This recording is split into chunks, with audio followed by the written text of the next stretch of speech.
It's always surprising to me that people assume World War III hasn't already started. I would actually make the argument World War III has already started. We're in the middle of World War III right now. It's just that World War III looks nothing like World War II.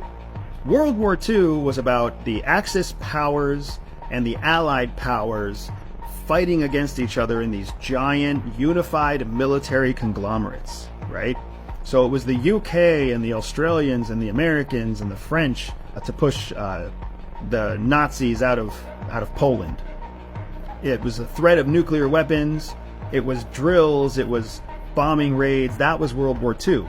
Well, think about what World War I looked like compared to World War II.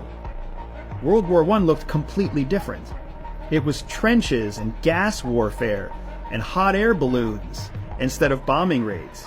Well, World War I and World War II were less than 50 years apart. So why do we think that World War III and World War II would look anything like each other?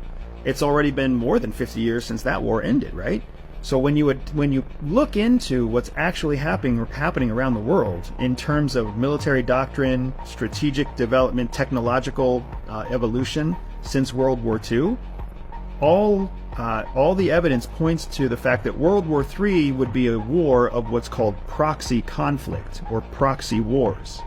Proxy conflict, proxy wars, means that wealthy benefactors essentially subsidize or pay smaller developing or third world countries to fight against each other. So you have all these proxy conflicts happening now, essentially between democracy powers and authoritarian powers. So that's what World War III really is, in my opinion. It's a war between autocracy and democracy, and it's being played out in a battlefield of proxy conflict.